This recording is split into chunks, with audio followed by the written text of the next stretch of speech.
Hello, welcome to another video. I believe in the last video, which I, by the way, just recorded, I have no idea what order in which I'm going to end up releasing these. This might make no sense for an intro, but I talked about Aries. This is in post. I don't know when that video came out or when it's coming out or et cetera, et cetera. But that was my to-do list app that I made that I thought was really cool, that has been very, very helpful for my productivity.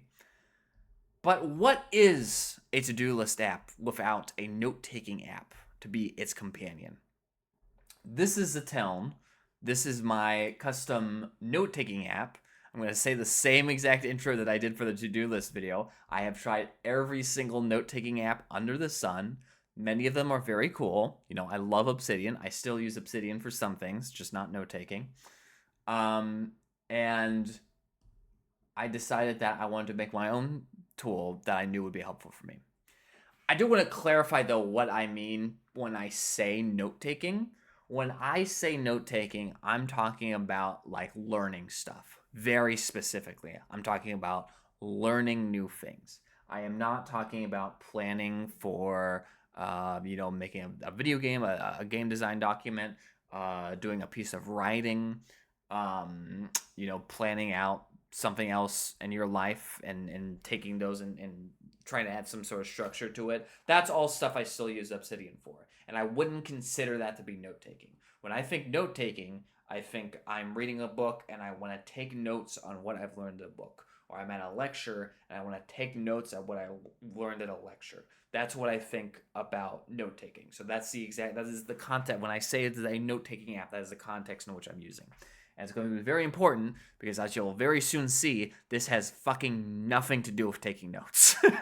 Which is by design because I hate taking notes. So, when I go through this, a lot of you are going to actually, I think, depending on how many of you have seen my other work before in the past, it's going to seem very familiar because I've actually talked about this before because I built it in Obsidian originally, realized that Obsidian is not the best way to make this. It's not as automated as I would like it to be, and so I made this version instead. So how does Zatown work? Well, the workflow is, and like I said, if you've seen my stuff before, this is going to start sounding very familiar. You take some piece of content, a book, a PDF, research paper, article, not available yet, but soon to be YouTube transcript. You take some sort of content, you send it through an AI to do summarization. Because AI, one of the few things that AI is really, really good at, one of them's coding, as you can obviously see, and the other one is summarizing. Because if it sticks within its a little hole that you have given it, which is a specific piece of content, then it can at least figure out that content. Maybe not the wider world around that content, but I can figure out the content specifically. So you have an AI summarize it, but you have an AI summarize it by bullet points, small little micro atomic pieces of information, right? You then split that off, turn it into flashcards, and then study the flashcards. It's a flashcard system, not a note taking system. But in a way, it is a note taking system. So let's cover how this works. So you can create cards by doing three different things. Excuse me. You can put in a PDF file. It'll parse that PDF file. You can do a website URL. If the website is an article page, then it'll parse that article. Or you can do manual. So if you've been reading a physical book, you've been taking physical notes, you can take those notes here as well. I want to eventually add support for, like I said, YouTube transcripts. EPUBs are a big one. I'd like to have EPUB support, and also on the topic of reading physical books, some sort of ability to OCR it and just like take a picture and have it like find out where the highlight is and do it that way. But that's not stuff that I'm really worried about right now because 95% of the stuff that I take in is PDFs and website URLs. And this app currently is just for me. It is not available publicly. It is just for me. It's just like Aries, where I haven't released it publicly yet. Similarly to this, like website URLs is probably the closest tie to this. There's also an RSS feed feature. So you can add RSS feeds. And then if I were to press this button, refresh all feeds, I actually did this relatively recently, so I don't know if anything's actually going to show up. It'll grab from the last time that you use this app. It'll grab from your RSS feeds, okay, what's available here. And I will give you a warning ahead of time before it happens to me. Sometimes this page crashes, and I haven't diagnosed it yet because it's actually not that important to me. I've been working on my review cards, as you can probably tell by that gigantic number there. Yeah, it does break sometimes. So I don't care about that crash right now. But that's something for the backlog. Whatever. Who cares? It keeps the articles that it did find. If I go back to that page, this is going to take forever to load because I have 60,000 cards, which, if you know me very well, that shouldn't be very surprising. So here's an example. So we were able to find a few. And then I go into, I also have a couple saved. So you can save them, or you can, well, let me go into swipe mode because that's all in swipe mode. So I parse a bunch of RSS feeds.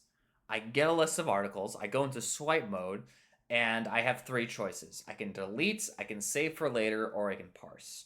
So parse is immediately sending it to that last thing we saw where it runs where we can add content, and it sends it through the AI, which creates these cards, right?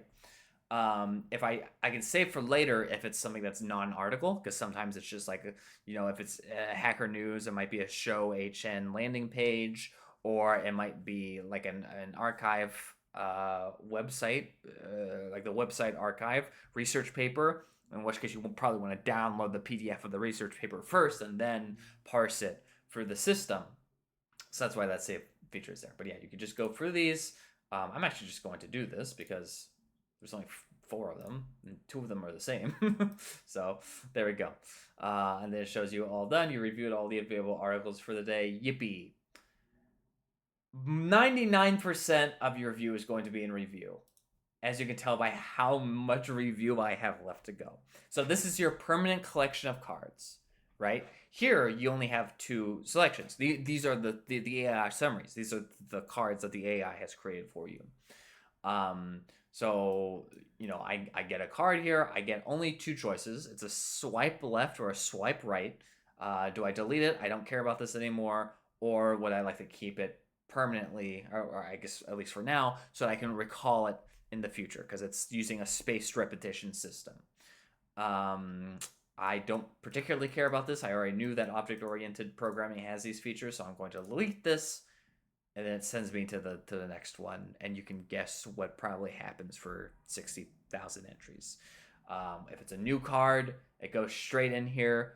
You filter through all the new cards, and then you have a list of vetted cards that you have said, you know what, I would like to save these in the future, and they will be done. They will be due at a later stage in time based on a spaced repetition system. Now, I have a huge backlog, so these are all due today. But how it would work if I didn't have a backlog is I would do this one today that's due now, and then it'd be due 2 days from now. 2 days pass, I do it again. If I still I would like to keep this, it goes to 4 days, 8 days, etc., etc., etc. But at any given time, I can be like, you know what, I don't care about this anymore. Just delete it. I can delete it from the system. So I have not pressed that button in a very long time. Did I break everything? No.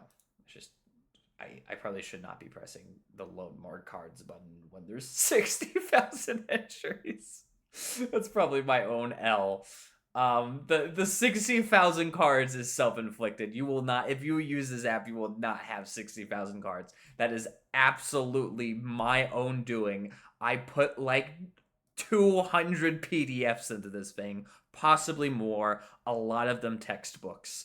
But that's also what's nice about making your own software, is that I can design it for my own niche use cases, right? As you guys already know, because I've told the story a million times, Notion, I destroyed Notion and I destroyed Obsidian trying to fit the amount of content that I wanted to fit in there into those systems. But if I'm the one making it, then I'm like, okay, I don't get any excuse. I can't just say, oh, Notion doesn't work for me, so I'm just going to stop using Notion. It's like, okay, we gotta optimize this for 60,000 cards now, which is exactly what I had to do. Because before it didn't work at all. It didn't run at all. Now it's slow, and honestly, if I wanted to, I can probably add some more automations. I can probably add some more stuff there to make it faster, because there are a lot of inefficiencies in the sorting and processing of these cards for the review section. And I really could fix those, but like I said, later down the line. For right now, it's still my own personal app. I don't have to make this for an audience. That's another thing nice about making. I believe they're calling it bespoke, uh, bespoke software. Why did it take me so long to remember the word software? I like the humble web farmer idea that I'm farming my own apps and I'm cultivating my land by myself. I like the humble web farmer. But anyway, that's the town. It's not as big or crazy as Ares was. In fact, if you've watched my content before, I've talked about this system of making the flashcards using AI and filtering them in this very same way with the spaced repetition and everything. This is a repeat. But it's also for a brand new. It's probably for a different channel. I actually don't know what channel I'm gonna post this on either, which is another thing. But it's something I've talked about before. So anyway, I'm beginning to ramble, so I'm gonna cut it here. Thank you for watching.